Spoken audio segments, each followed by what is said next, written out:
Coming up on WBOC News This Morning. A big victory for Pocomoke High School yesterday. We have the highlights as the boys basketball team picked up a state championship title. And good news for pumpkin chunkin' lovers. The event is a go for 2016, and organizers say it's also returning to its roots in Sussex County. Another drab and dreary day on the way with a better chance of showers as we head into the evening hours. We'll give you the latest forecast next. Now, WBOC News This Morning, Delmarva's news leader. Good morning. Welcome to WBOC News This Morning. I'm Lindsay Tuchman. It's 8 a.m. on Sunday, March 13th.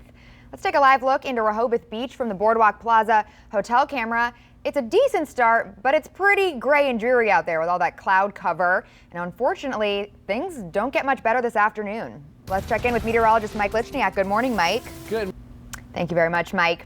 It was a championship day for Pocomoke High School yesterday as they won a state championship in boys high school basketball. WBOC Sports Director Matt Pensick was in College Park for the game. Big congrats to them. The win was Pocomoke's 4th state title in school history. Pumpkins will once again be flying in Sussex County this fall. The board president of the World Championship Pumpkin Chunkin' Association, Frank Payton, has confirmed to WBOC that the event will take place at Wheatley Farms in Bridgeville, where it was last successfully held 3 years ago before an injury led to insurance concerns. The event will take place November 4th through the 6th. Payton says the association will be paying almost 3 times more insurance this time around in Sussex County. Police in Dover are looking for the driver of a car that hit and killed a teenager Friday night. Police say 16-year-old infamous deputy of Dover was attempting to cross South DuPont Highway at Evergreen Drive around 8 o'clock when he was hit. According to officers, it was a white Chevrolet Impala traveling northbound that hit him. They say a black 1990s Ford Mustang may have also been involved, but left the scene before officers arrived. Police say the teenager was wearing all dark clothing and trying to cross the highway where there was no lighting or crosswalk. The crash is still under investigation, and anyone with information is asked to contact Dover PD. A measure to expand ignition interlock requirements for drunk drivers in Maryland has advanced in the House of Delegates. The House gave the bill preliminary approval on Friday. The bill would require all drivers with blood alcohol levels of 0.08 or greater to have the devices installed. State law now requires them for 0.15. The interlock device does not allow you to start your car without passing a breathalyzer test. Supporters criticized changes that did not require people who refuse to take a breath test to have ignition interlock installed, but the House Judiciary Committee added sanctions for refusing a test. Now a person who refuses would have their license suspended or have the opportunity to opt in to using the interlock device. Yesterday turned out to be not too bad of a day for a parade, and there were 2 of them. Dover's 19th annual St. Patrick's Day parade made its way through the city at 2, and a couple hours earlier, Ocean City was feeling the luck of the Irish.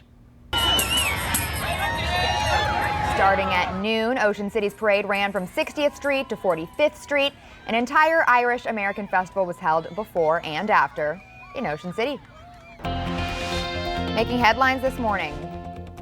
We are just days away from Tuesday's election, and the campaign trail is being overshadowed by Donald Trump's increasingly contentious and violent rallies. Now, some of his Republican rivals are questioning whether they'd support him as the nominee. Brooke Silva Braga has the latest. Police say 4 arrests were made there in Kansas City. Creeks and rivers continue to rise after torrential rains pound the deep south. 9 shelters are open in Mississippi and 24 in Louisiana, but downpours are also affecting Arkansas, Tennessee, and Alabama, leading to submerged roads and cars, washed out bridges, and of course evacuations. At least 3 people have died in Louisiana alone, where many already suffered through Hurricane Katrina. It's heartbreaking. It's deja vu. Emergency crews had to put sandbags in low-lying vulnerable areas along a levee, which protects more than 3,000 homes in Louisiana. Coming up, we take a look at your health beat, what you can do to avoid the grogginess that comes from springing the clock forward today. And a confirmed case of the Zika virus brings up some important questions. WBOC News This Morning continues right after this. Good morning. It's 52 degrees at 8:12 as we give you a live look over the Tread Avon River from our Hertrick, Cameron, Easton. After a so-so day yesterday across Delmarva, a better chance for rain is on the way to start the work week. Mike has your forecast in a few minutes. But first, we have today's health beat. The sun is up, but for many, you might have spent a little more time in bed this morning after losing an hour of sleep. And if you forgot, it's time to change your clock. Daylight saving time set us an hour forward at 2 a.m. this morning. For some, the switch can make it a little more difficult to get to work tomorrow. I know this morning was a little tougher than usual for me. Jennifer Kastner reports about how to make the transition a bit easier. It's believed that Zika can be transmitted through sexual contact or through blood, but there are yet to be any confirmed cases of the virus passing through blood here in the U.S. Still ahead on WBOC News this morning, a St. Michael's restaurant owner has quite a story. Find out what it is in today's Travels coming up. WBOC News this morning, we'll be right back. Mike, that storm system we were talking about earlier that's flooding the south is also affecting Northern California, as I'm sure you know. Forecasters expect up to 4 feet of snow in the higher crests of the Sierra Nevada and up to 18 inches in Truckee and South Lake Tahoe. It got so bad officials say a patrol officer is even suffering major injuries after being hit by a vehicle as he was doing traffic control on a treacherous mountain pass. They're going to get hit again today, but apparently it'll be sunny and dry again to kick off the work week. And finally, that same storm system arrives here later on. Is that why it's so gray and dreary out there? That's exactly why it's been so gray and dreary yesterday and today. And after sunny days, it seems even worse. Right, after we got used to summertime feel across Del Mar, but we're back to March feels. And the other thing... Thank you very much, Mike. Appreciate it. When you sit down in a restaurant, you usually focus on the meal and the menu. But if you direct your attention to the folks providing that meal, you'd be surprised at what you might learn, as we see in today's international edition of Travels with Charlie. What a cool story. Charlie thought it was important to add Mrs. Chu makes very good crab cakes. WBOC News this morning continues in just minutes. You're looking at who Guinness World Records confirms to be the oldest man on Earth. And what makes this even cooler, 112-year-old Israel Kristall is a Holocaust survivor. He survived the Nazi concentration camp Auschwitz. Kristall was born in 1903, and when asked the secret to a long, healthy life, he answered that we just have to work as hard as we can and ultimately rebuild what is lost. I love that. I think that's a pretty good message. 112. Can you believe it? What an inspiring guy. I really hope I get to that age one day. Me too. Yeah. Good goal. Let's make that a goal for us. As we go through today, Mother Nature is into the mid-70s. That is a very active 7-day forecast. Lot of going up and down and a lot of movement. Yeah, but Wednesday, sure. I'm looking forward to that. Wednesday's the nice day. All right, well, thank you very much, Mike. You got it. We'll be right back. Thank you very much, Mike. It's time to look back on the biggest news of this past week. Here's Paul Butler with your Week in Review. This week, the folks at Sunday Morning present a special edition, an entire broadcast dedicated to an important and often controversial subject, the role of guns in America. To a large extent, our attitudes toward guns depend on where we live. Senior contributor Ted Koppel offers the view from Wyoming. Guns as a way of life in Cody, Wyoming, plus reports on the Second Amendment debate, a look at the Marines' newest weapons, the science of bulletproofing, and more. Just ahead on Sunday Morning, right here on WBOC at 9 a.m. Stick around, we have your top stories coming up next.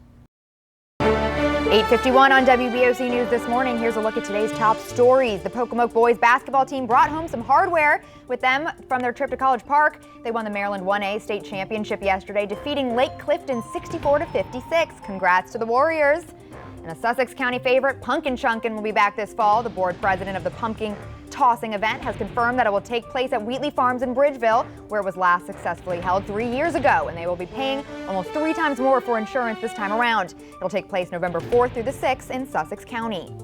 Police in Dover are looking for the driver of a car that hit and killed a 16-year-old Friday night. Police say infamous deputy was attempting to cross South DuPont Highway at Evergreen Drive when he was hit. According to officers, it was a white Chevy Impala that hit him, and they say a black 1990s Ford Mustang may have also been involved, but left the scene before officers arrived. Anyone with information is asked to contact Dover PD. With the numbers of the flu rising in Sussex County, BB Healthcare is using a temporary visitor policy. The policy states children under the age of 16 are not allowed to visit patients. This restriction started yesterday. BB has not said how long it'll be in effect, but the restrictions are to protect the health and safety of children and patients in Sussex County. Here's some video from yesterday's St. Patrick's Day parade in Ocean City. The town was packed with folks dressed in green after the annual event kicked off at noon. It took place from 60th Street to 45th Street in Ocean City. In case you forgot, daylight saving time started this morning at 2 a.m. We turned the clocks forward an hour, so it will start to be lighter outside later. Because of the time change, you might be a little groggier heading to work tomorrow, so experts say to spend at least an hour in the sunlight today to let your body's internal clock adjust. Severe flooding is plaguing the Deep South. Shelters are open across Louisiana, Mississippi, Arkansas, Tennessee, and Alabama. At least 3 people have died in Louisiana alone after these torrential rains. Those are today's top stories to kick off your Sunday morning. A look at today's forecast is just ahead. It's 8:54 on WBOC News This Morning. Man, Mike, looking at those live cameras, it's not nice out. It's not looking pretty. And No. unfortunately, Mother Nature not really allowing us to stay. Working for Wednesday. Right. Now, I know we had our own St. Patty's Day celebrations here, but this is one that I love to see every year. This is the Chicago River dyed green. It's a Chicago tradition dating back to 1962. The formula to make it happen is a secret, but crews say it is an environmentally friendly and safe system. The dye of the river, or the dyeing of the river, is followed by a parade as well. You can see all the folks enjoying the day in the windy city of Chicago. If you forgot it was St. Patrick's weekend and you saw the Green River, it'd probably be very alarming. I mean, and not only that, but it's also one of those things where it's like, if you see the Green River in Chicago, you know, oh, it's St. Patrick's Day. That's St. right. Patrick's Day. All right, well, thanks for joining us for WBOC News This Morning. Don't forget, for news anytime, you can get it now on WBOC.com. CBS's Sunday Morning is next. We'll see you back here for the WBOC News at 11.